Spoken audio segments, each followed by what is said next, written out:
Hello, everyone, and welcome to today's Lunch and Learn. We're starting off the fall semester strong. We're going to be talking a lot this semester about AI, artificial intelligence. We're housing it kind of in ChatGPT, but we're going to talk about other resources as well. But ChatGPT is one that is recognizable by the most people. And today we're going to be talking about what is ChatGPT anyway. Throughout the semester, we'll talk about ethical use of tools like ChatGPT or becoming a good digital citizen.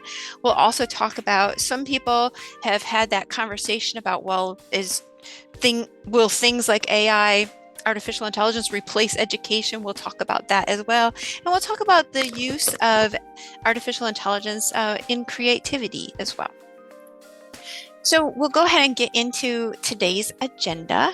And I'm Laura Thompson. I think a lot of people do know me, but I'm Laura Thompson. Just wanted to be able to introduce myself to you. I'm in CCIT. So we are here to be able to support you, faculty, in their endeavors to create courses that are effective for their students and be able to have good quality interactions with all of their students. So thank you very much for coming here today for this conversation as well. Our agenda today, we're going to have an introduction to what are AI generators? What are some types of those generators? How can we maybe use those in education? We'll talk a little bit about that. And I have a demonstration of a few different ones for you so that you can see them. But before we get started, please type into the chat, what is your familiarity with ChatGPT? We'll focus in on one for right now. So are you A, you've used it often and you're besties? You just feel great about it. B, you've heard about it, but you haven't used it yet. Or C, I choose to ignore it and hope it goes away. Now you might be an A.5 or a B.5, you can always adjust that as well too. Oh, so I have a few people who have tried it. I have a B plus. Tried it, maybe considered using it a little bit. 8.5s. A B and C. Jonica, are you hoping that it goes away, but you have used it? Is that what that's about? Yes, I have some B's and B pluses. So a lot of people who have and Jonica's familiar with it. Thank you. I have a lot of people who express familiarity and a few people who have actually jumped in and been able to use the tool. So when we're talking today, if you've used it and you have an example that you'd like to share with us or a tip that you'd like to share, please feel free to unmute and chime in or to type it into the chat. All right, we'll go ahead and we will keep going. So the first question is, what are AI generators? So artificial intelligence, we've built computers in such a way now that they seem to have some intelligence, but they don't. But they are generative models, and they're in a category of artificial intelligence that's supposed to create human-like content. And that human-like content can be audio, can be text, can be images. It can also be video. And these are based upon patterns of data that these generators have been trained on. So one of the things, if you're going to use ChatGPT or other generators that you find, it's important to know the database upon which it was trained. So ChatGPT is limited to September 2021. It can access information from before September 2021, but nothing that's more recent. And some other models are trained on different types of databases. For instance, there may be ones, I'll show you one that is a Twitter scraper. So it can go through Twitter feeds and be able to pull some information from there. So that's some of the things that we have to think about when we're looking at, well, what are these AI generators? Is what were they trained with? It also helps us understand any biases that might be present in that AI generator that are present because of the limitation of the data to which it is exposed. We'll keep going. So how do AI generators work? It's important to remember that AI generators, they are not creative. They are not creating new things. They're more like synthesizing information from a lot of resources, and they're not conscious entities. This can be confusing because, for instance, I used ChatGPT one day. I was playing around with it, trying to see what it could do. I asked it to write a paragraph about Japan's involvement with Pearl Harbor and anything that the United States might have done to precipitate that involvement. And I asked it to use peer-reviewed citations as well so that it could support what it was saying. Well, the citations were not done correctly, for instance. But one of the bigger things also was on the reference page. And I asked it to provide a reference page. On the reference page, it cited a resource that was not cited in the text. And I asked it, one, to identify where it was cited in the text. And it said, oh, I'm sorry. I didn't cite that in the text. And then I told it, because I'm an old English teacher, don't cite anything that you don't use in the text. It said, thank you very much for that information. That's because of its programming. It's not because ChatGPT is having a conversation with me, but it's easy to forget because it's supposed to be human-like. And ChatGPT is programmed to look for feedback like that so that it can improve its performance. But still, it's not a sentient being that is making this information. It's all in its programming. But again, we need that careful oversight because there might be biases that are present in the data that it uses or limitations in the data that it uses. And also, we want to think about how AI generators really are looking for patterns in those data sets that they have access to. Here's some conditions for AI generators, or I don't know. I played with what word I would use for this. It's not really steps. It's kind of in an order, but these are generally the things that are involved with AI generators. So there's training data. AI generators, they're trained on those data sets. And then there are neural networks. This is how we try to approximate the human brain as we know it. So when these generators are programmed, they are generated with lots of little nodes of information, recognizing the patterns in the information of its data set so that then it can begin to synthesize or connect that information and bring it into a single set. And so those learning patterns are involved in being able to recognize when things are similar. So it might be based upon word choice, or it might be based upon phraseology. How is information presented? And then how can the AI generator find those connections between those? Then it goes through some sampling and generation.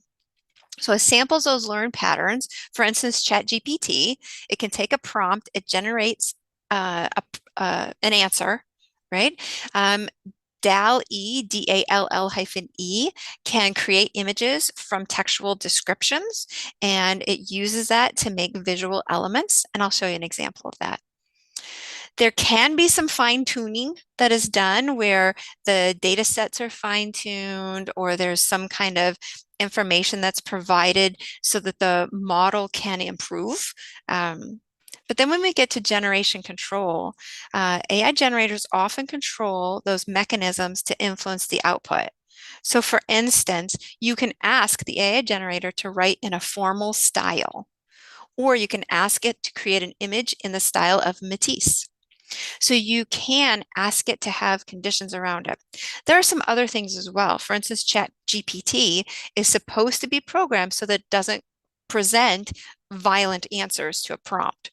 If someone's asking, what are the steps to doing something that is maybe criminal in nature that might involve hurting someone else, it's supposed to not give you those answers.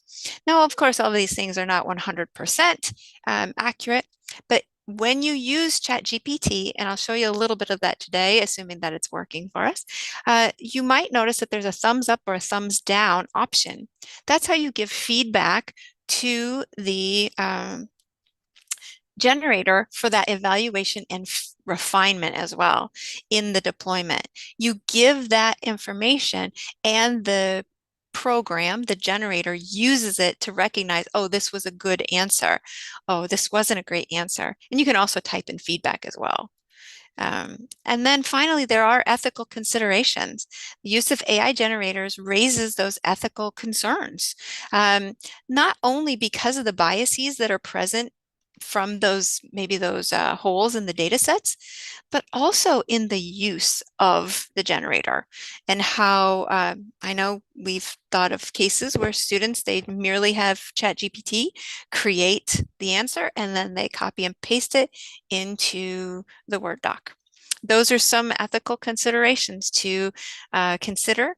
And in 2 weeks, we'll talk about how we can use these things ethically. So we'll give you some more ideas there of how you can help your students with that. Also, just to give you an idea, I mean, AI generators have been around for a long time. When we do Google searches and it tries to finish our sentence for us, that's artificial intelligence in action. We use it in content generation and marketing. There are content generators out there that are specifically for blogging or for creating Google ads or for creating things like that. Most of those are paid services, but those do exist. Language translation. If you've used Google Translate, that's artificial intelligence in action. They are creating video and audio generation now too. I had heard about audio that was created in the voice of a 70-year-old man and how they fooled a scam artist who was calling to try to scam him out of his retirement or whatever. So there's lots of things that are going on. You can notice on the right side, there's code generation and game development as well. These are really helpful and useful for creating some of that coding language that you need. And we'll talk more about education today too. Here's a big question for you. Please type into the chat, what types of products can be created with AI generators? A, text, B, pictures, C, PowerPoints, A and B, I see. All of them. D, all of the above. A and B, not sure about C. Yes, it is all. I see it. I see a few alls, even an all with a question mark. You can present presentations. Maybe they're not PowerPoints, but you can download it into PowerPoint. So you have those opportunities as well. So when we think about what types of AI generators exist, again, there's text, there's image, there's video, there's all kinds of things that are becoming more and more developed, more refined, more powerful as we move through our AI generators. And I'm going to give you some examples so that you can see some of these AI generators at work. So for instance, there are text generators. ChatGPT is the most popular right now, but there are other examples as well. So let's jump into some of those examples. So these were the lunch and learns I wanted to be able to show you for a second there, but here we go. And of course, it's not responding. So there were some issues with ChatGPT a little bit earlier today. So when you go into ChatGPT, if you search it, if you Google it, you do need to create an account. And you can use the Get Started to be able to do that. Since I have an account, I can click the login and it can get me into there. I have choices of ChatGPT, which is for text, and I have DAL-E, which is for images. So here's a ChatGPT that I had opened earlier today. And I'll show you a couple of pictures of what ChatGPT might tell you when it's busy. So if you want to use the free version of ChatGPT, if it's a high use time, it will tell you it's not available. So there are certain limitations that can exist for this tool. And you can see how I had a something went wrong. And you can see how I had a something went wrong. I saved that for you so that you could see it. You could see that it was complaining because it was high. Now, if you want to pay a membership, then you get access to ChatGPT 4, which is supposed to be stronger, faster, and better in its human-like responses. So if you try ChatGPT 3 for a bit and you say, "Oh, I really love it," you might consider upgrading. So, but here we'll go and we'll hit regenerate. So you'll see that I asked it to create an outline for a 45-minute lesson plan for college students, detailing the annexation of Texas, include a hook and a closer to the lesson, include a formative assessment and opportunities for student interaction. Let's see how it does. And you can see it goes fairly quickly. gave me an objective, told me materials. It is thinking that I need a PowerPoint presentation, a map of Texas from the 19th century, primary source documents that are related to the annexation, whiteboard markers, handout with discussion questions. Here's the outline that it's creating. Uh, there we go. Introduction for 5 minutes. Begin with a compelling quote or image related to Texas annexation, such as remember the Alamo or the map of Texas. Briefly explain the lesson's objectives. Provide background information. Historical context is 10 minutes. Political debates are 10 minutes. Social economic factors are 5 minutes. Annexation process for 5 minutes. Impact and consequences, 5 minutes. Formative assessment, 5 minutes. And student interactions for 5 minutes. And closure for 5 minutes. So you can see, and then it even gives you homework ideas that are optional. And it can give you assessment ideas here again, student interaction opportunities, small group discussions, pair and share, closure hook, ending with that powerful quote. So you see how it can give you ideas. You can say, well, was this better or worse? Well, it was better than I had nothing, but is it a good answer? Is it a bad answer? Was it the same? It's comparing it to the one that it couldn't give me. Remember, I had to regenerate it because it wasn't there. But one of the things that I can do is I can also ask it for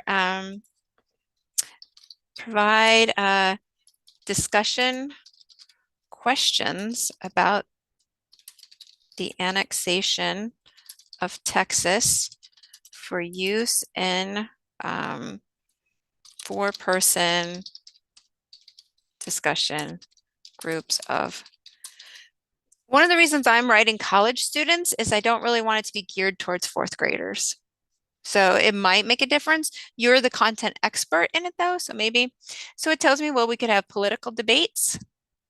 We could have impact on Mexico, socioeconomic factors. So you can see how it's generating a few questions that could be useful in those discussion groups. The use of ChatGPT to brainstorm these ideas is a valuable use for it. But again, you're the content expert who's generating these things. You need to be able to analyze it, evaluate it, probably modify it for your specific cohort of students so that you can recognize how it's used. I know that April, for instance, has used it in some generation of scenarios that she's used with different instructors for creating their course. Did you want to describe that for a second, April? We used ChatGPT to come up with some scenarios that told a story that sort of framed the entire course. So we would just keep prompting the AI to create this scenario based on the learning objectives for each of the modules. And then we would using the same characters, tell us about this. And we just kept carrying that theme on throughout the entire course. Excellent. Now, if you also want a what's in it for me for ChatGPT, and maybe you want to think about other personal uses for it, you can get it to describe a weekly menu for a 50-year-old woman that is high in protein and low in carbs. And it'll do it. So you can do it for personal things as well. And it'll give you lots of ideas there as well. This, I could use this. So um, it will also help create your rubrics. But again, it's only as powerful. Oh, yes, Pauline, I can send it to you. It's only as powerful as your prompt also. So if your prompt says, I want a weekly menu, it will give you information. But if you want more specific, if you have more details that you can provide it. Now, this is the other thing I want you to know that it remembers. So here is this, and I can say, for instance, I'm just going to copy and paste this here. I'm going to say, I really want to try that recipe for, and then it'll go out to the internet and it'll find me one that was put on there before September 2021. It should. Excuse me, this is orange. Is that normally orange? Oh, I guess so. Well, of course, now it slows down when I really test it, but it will. It'll come up with the recipe for that, so that way I can say, "Oh, I really want to make this. I need to know how to make it." I love this, by the way. This is a telltale sign for you if your students are doing this. It always has a summary paragraph, even though it gave me a menu, right? It gave me that menu over the week. Here's my summary paragraph. Remember to drink plenty of water throughout the day. Adjust your portion sizes to meet. So that can be a sign that maybe, but again, your when you use Turnitin, I see several English instructors in here. If you use Turnitin on your assignments, it can tell you if there is suspected artificial intelligence involvement in the response. It cannot tell you definitively, yes, they absolutely did this, but the plagiarism detectors were always just for that conversation anyway. You still had to have that conversation. You still had to go through all of the steps. The other thing that it can do for you, though, oh, the other limitation I want you to know about for Turnitin, the last thing that I knew in it, it only worked with ChatGPT. There are other generators out there. If your students use those, it is not as able to detect the artificial intelligence involvement in the answer. Oop, network error. So I almost got it. I can regenerate that later though if I want to. But you see how we can get it to think about what it did. We can also write questions that say, tell me more about um, when we had that Texas annexation lesson plan. We might type in there, tell me more about the map, or where do I find the map? And it'll tell you as of September 2021 where you could find the map. But anyway, all right, let's move on a little bit. Any thoughts or questions about ChatGPT? All right. So when you think about them, though, when they come into your mind in the middle of the night, go ahead and send me an email, right? Or a Teams message, and I'll get back to you in the morning. I probably won't be awake at middle of the night unless it's thunder and lightning like it was last night. Then I might be. That woke me up. All right, so here is DAL-E. And you saw that that was a choice from when I went to ChatGPT. It did give me this option through the OpenAI labs. Uh, this gives you an idea, and I thought this would be fun to show you to start with. I had typed in prompts, and when I typed in a cartoon of a sea otter with a dolphin walking on the sidewalk, it gives me four choices, and I can choose the one that I like better. This one was a cartoon of a pink otter with a dolphin walking on the sidewalk. It got confused. I gave some details that it wasn't really sure what to do, but this one is probably the best one, the one there in the middle. For this, a photograph of a pink otter in a sea of dolphins. It didn't know what to do with that. It had no idea. I mean, I don't know. I was trying to be, but what's interesting is these were cartoons. This is a photograph, right? So it can do different types of styles. These were water bottles in a sea of pink dolphins. I don't know. These were 3D renderings, so that's why it looks kind of funky. Um, these ones, when I did this, a crayon drawing of several cute monsters with ice cream cone bodies on dark blue paper. So it created these things. This is my favorite one though, this panda bear with the ice cream, because I wanted an ice cream cone, a water style, watercolor style pink panda bear eating an ice cream cone in Paris. So it's interesting what it can create. It is also interesting what it cannot. So I had asked it a photo of a person asking about DEI. D question mark? No, that's not what I asked you for. This one, a photo of a person asking about diversity, equity, and inclusion. It doesn't do words well. It kind of messes them up.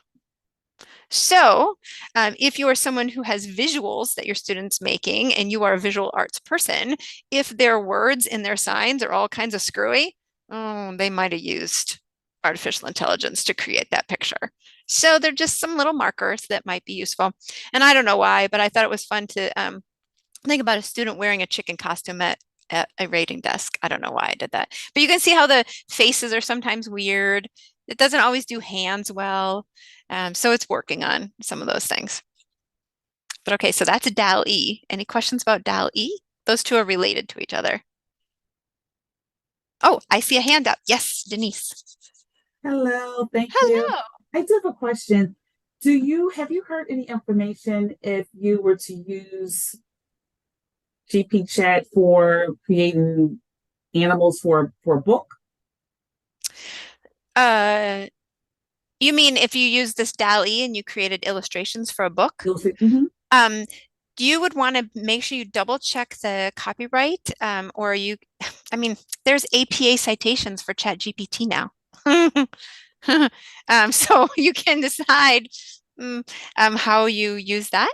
Um, but I'm imagining ethically, as long as you're not presenting them as things that you made, Right.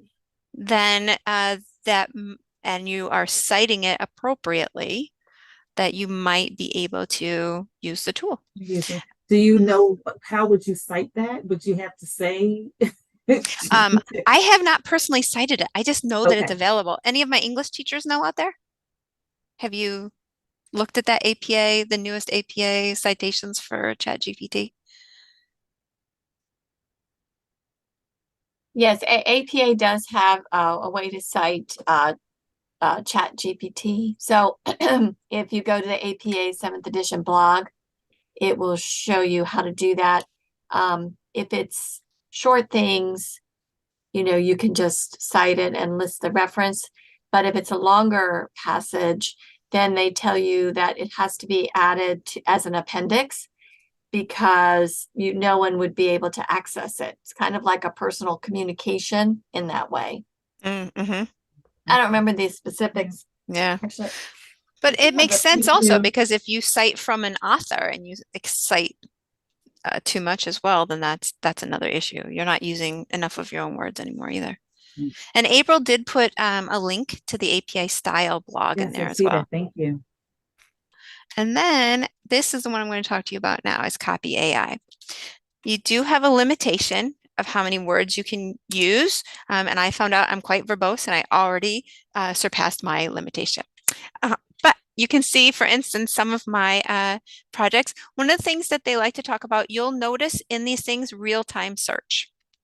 So whereas ChatGPT is September 2021 and before, real-time search is all the stuff that's recent too.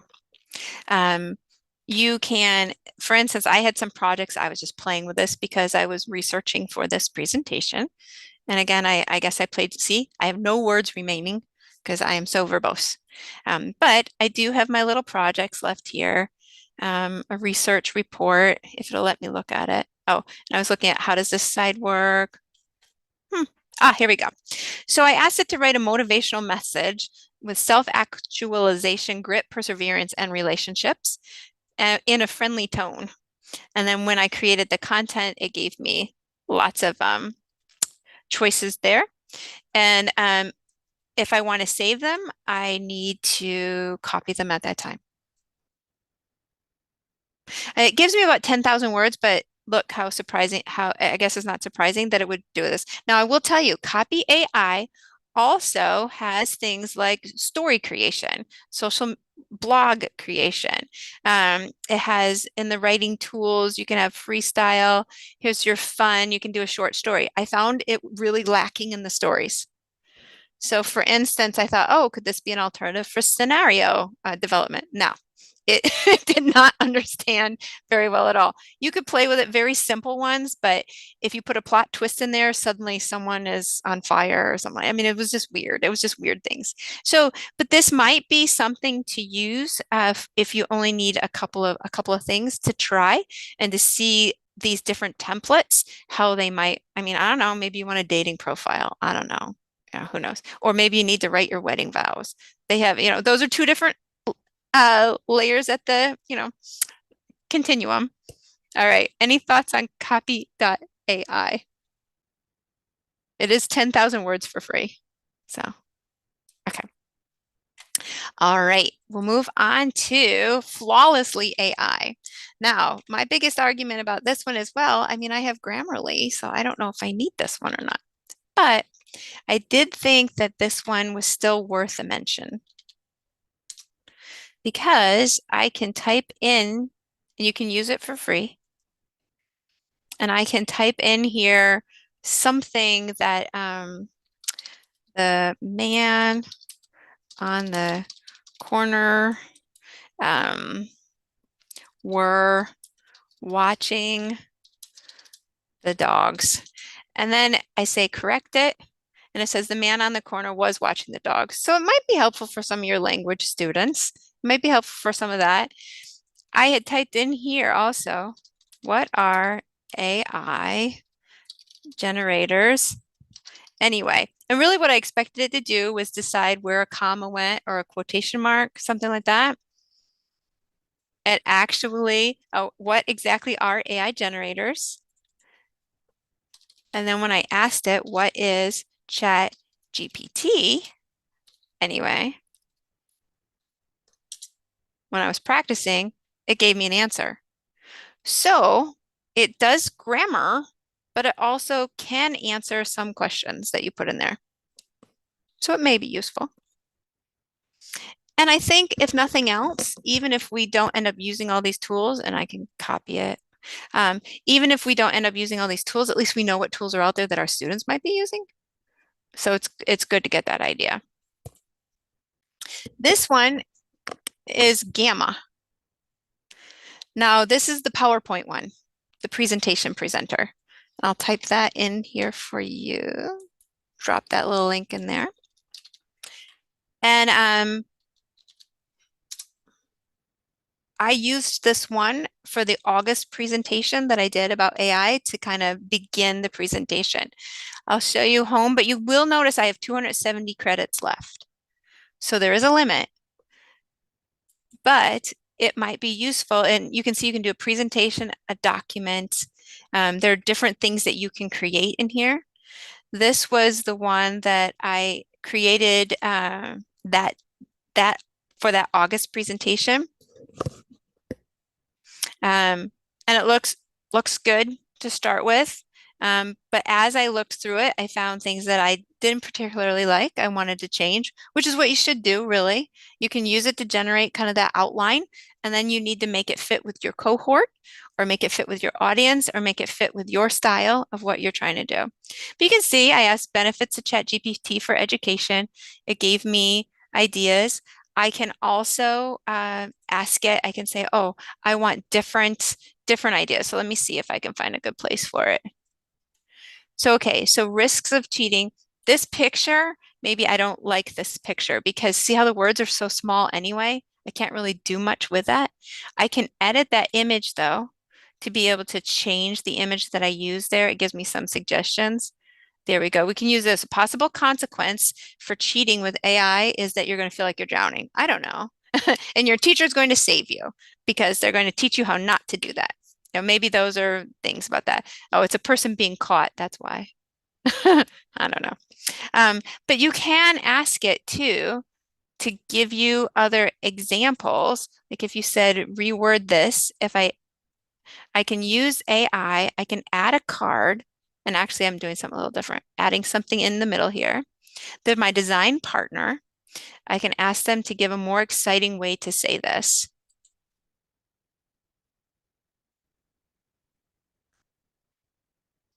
And then we'll generate some ideas.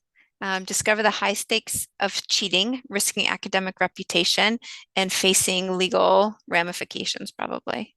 And then do you see how it changed it? And then that cost me credits to do it sometimes. If I want new information, it costs you credits. If I'm correcting what they said, it doesn't cost me credits. So it's a fine line, right? But just to let you know. And then you can present directly from here. But what I did is I actually downloaded it. So I went to the share button and I exported it to PowerPoint. Now, some of the functionality was lost when I did, a little bit of the formatting was lost. And I will tell you, when I tried to edit that PowerPoint, it was an exercise in frustration. It kept putting lines in there. It kept repeating words no matter what I did, no matter how many times I saved it. So then I just created my own. But I had this as my brainstorm, and I did find that helpful. But I found it much more, is the word I want, expeditious, to just go ahead and create my own. So to put that out there for you. So you can do this, but it's not, it doesn't play well with PowerPoint. And if you do PDF, you're not going to be able to edit it anymore. And I wanted to be able to edit it because, as again, I was glad I did because the formatting was screwy. was a little bit off. So,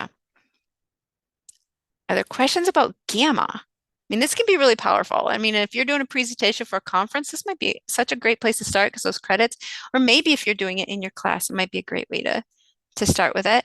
If you decide that you love this, maybe you want to talk to your department about paying for it, or you just pay for it yourself because you just love it so much. Any questions about it? Thoughts? No? Okay. I'm going to show you another one. I know you're like, wow, this is a lot, Laura. This is the last one. Okay, here we go. This one is called Perplexity. I'm going to stick that right in here. This is the one that apparently can scrub Twitter. But here we go. Here's Perplexity. The positive thing about Perplexity and a big difference between Perplexity and ChatGPT, Perplexity provides the links to the resources so that then they can be verified for validity. So as your students are creating a research paper, they can go verify those resources. So for instance, anyone have a question they'd like to ask Perplexity? You can see they have ideas there, but what do you think?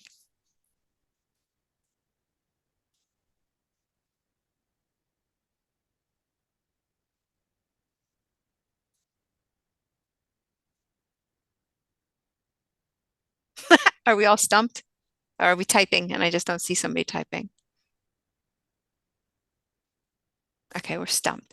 Let's do what causes the northern lights. Is that good for everybody? Okay, cool. All right, we'll do that one. So it gives you, here are resources that it used. RMG, Hurtigruten, NPR. So some of these, like NASA, NPR, might be more worthwhile sites, or they might be ones that we've heard of before. And then here's our answer. No problem, Mate. I'm glad that you're here. And then here's our answer. The northern lights, also known as the aurora borealis, are caused by electrically charged particles entering the Earth's upper atmosphere at a very high speed. The nice thing is it does tell you where it got that information. So I got that from source 2, and I got that from source 4. So it gives that, and then when I click on one of the sources, it takes me to it. So it's the kids' space place, right? But it'll take me to it. Now, some of those things, though, these are not necessarily always they're I might need to find other kinds of resources because I know for APA, I know for my dissertation, I needed peer reviewed. So it kind of depends on what types of resources you want your students to be able to use for their research papers. But it's something that can help them get some ideas of how they might begin. You'll notice also in here, a big difference between Perplexity and ChatGPT is that ChatGPT is much better at generating more creative, considered answers. Like it'll write a Sonic, it'll write a stand-up comedy show. It'll do things like that. It'll write in a more human-sounding voice, maybe. But this gives you some things. And then here you can say in a follow-up, you can say what colors are in the northern lights. And then it can give you more information and give you take it further and tell you more of the resources there. I love it. TripAdvisor is a resource. So they still have to, the nice thing about this, it gives some resources, but you still have to have some discrimination in deciding, well, which ones are reliable or which ones are useful here. It's nice, it gives you some images too. So if they wanted to be able to have access to some images, there are some that are there. It gives you maybe some questions that might help you learn some more information after that. Copilot is available if you and Copilot is just supposed to be able to help you get more reliable sources if your prompt was written in kind of a wonky way. If you want unlimited access to Copilot, you need to pay for that upgrade.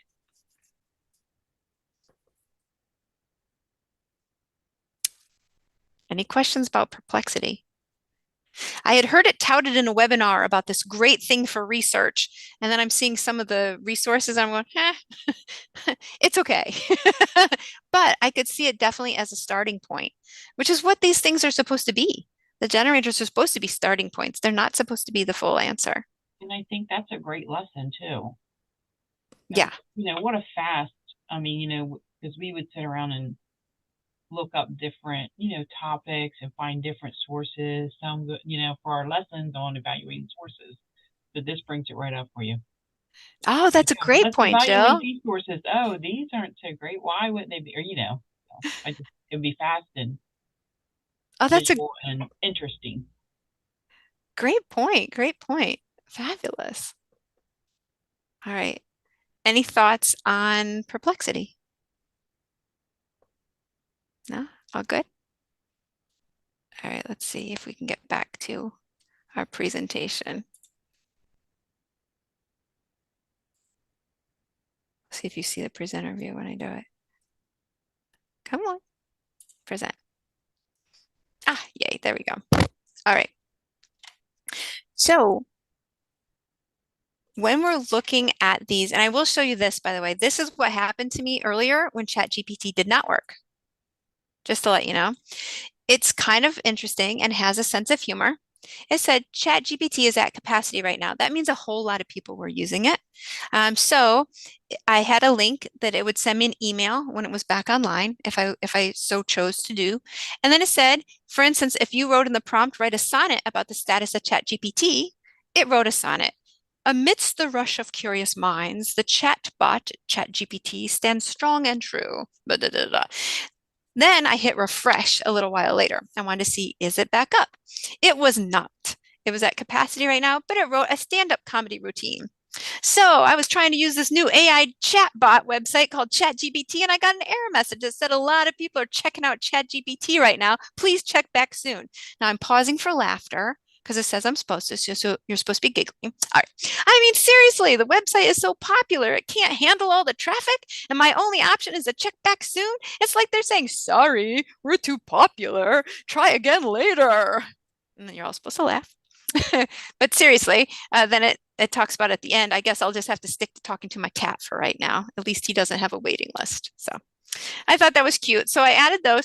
ChatGPT does have a sense of humor. So that's always good to know.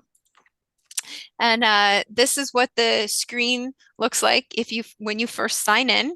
I had gone by it so you could see how you could regenerate an answer to be able to get an answer. But it does give you some examples of questions that you can ask. Explain quantum computing in simple terms. You can say to a 5-year-old. The more descriptive you are about who the audience is or what your needs are, the more interesting the answer will be. Which reminds me, when I said interesting, have you heard of hallucinations before? Apparently, ChatGPT can hallucinate. Just so you know, it can make up answers. So if it doesn't have the right information prior to September 2021, it says, well, this would probably be a really good book, but it doesn't tell you that it made it up. So remember, Jill was just talking about reliable sources. It's also something where the students need to check the information that is there. So if it does provide information about a book or an article, it might be made up from ChatGPT. So those are things to keep on the lookout as well. And it's not very good at APA citation. And I'm wondering if because, remind me, did APA 7 come out after 2021? Or was it just on the edge there? I'm trying to remember. But anyway, maybe that could be part of it. I don't know. The capabilities, it can remember what was said earlier in the conversation. So I played with it. I said, what's 2 plus 2? It said 4. I said, add 7. It said 21. I said, divide by, stuff like that. So it could remember what we were doing in that short-term memory of our conversation. It's trained to decline your inappropriate requests. Remember I said no violence. We're not finding out how to kill the neighbor's cat, or something like that. We're not finding that out. But it may occasionally generate some incorrect information. It may produce some biased content because it's based on the data that it has. And again, it's limited, it has limited knowledge after 2021. And then I had done a Perplexity screenshot. I had asked, just in case it didn't work today, I was giving you some screenshots. What are recommended treatments for schizophrenia? So here are some recommended treatments. WebMD is one of the resources. Here was Gamma, so that you could remember you can do a presentation, a document, or a web page with the information. DAL-E, those were my pictures. But we did say we'd talk a little bit about the educational uses for these generators, and we have throughout. But again, you as an instructor can use it as a first draft lecture to create your first draft of your lecture materials.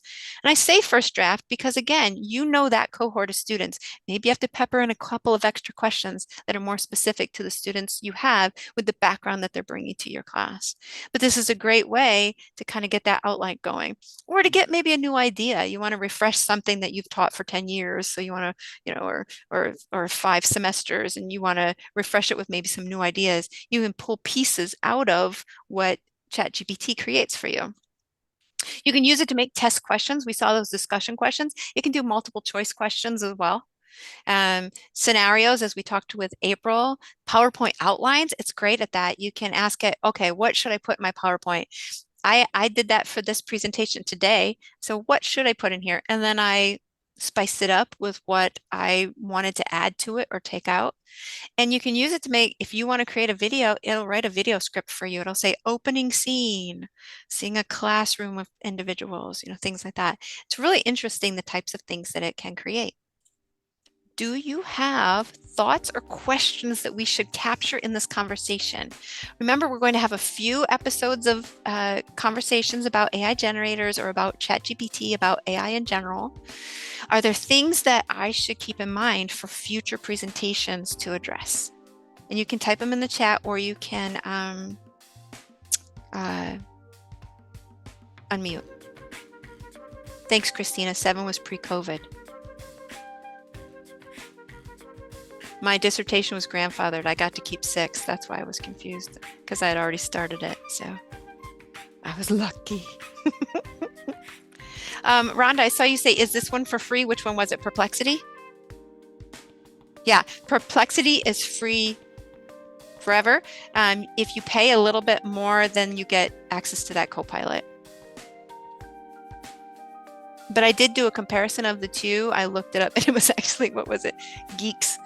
A Geeks site or something like that. And they were comparing the two.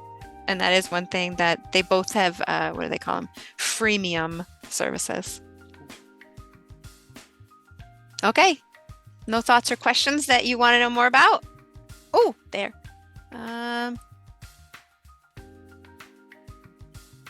Yes. So Ada asked, is there a way to detect if you are using Turnitin in D2L and your students use ChatGPT, then it's fairly reliable on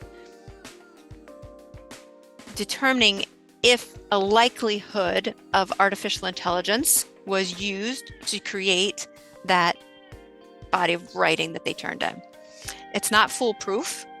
It helps you have evidence for a conversation, but it does not definitively prove. But it only works, at last notice that I had, with ChatGPT. Thanks. No problem. Great. Thank you, April, for putting in there the workshop survey. And then we have resources from the Welcome Week that we had done some conversations about generative AI then. I'd like to thank you for being here. And I already put in some shameless plugs for 2 weeks from now, when we're going to talk about the ethical use of tools like ChatGPT and how can we help our students understand these are powerful tools, but this is how you use it correctly. Thank you so much for being here today. Yeah, Thank you. I appreciate any of your interest. And if anyone wants to stick around and ask a question, I'm turning off the recording. Thank you again for coming.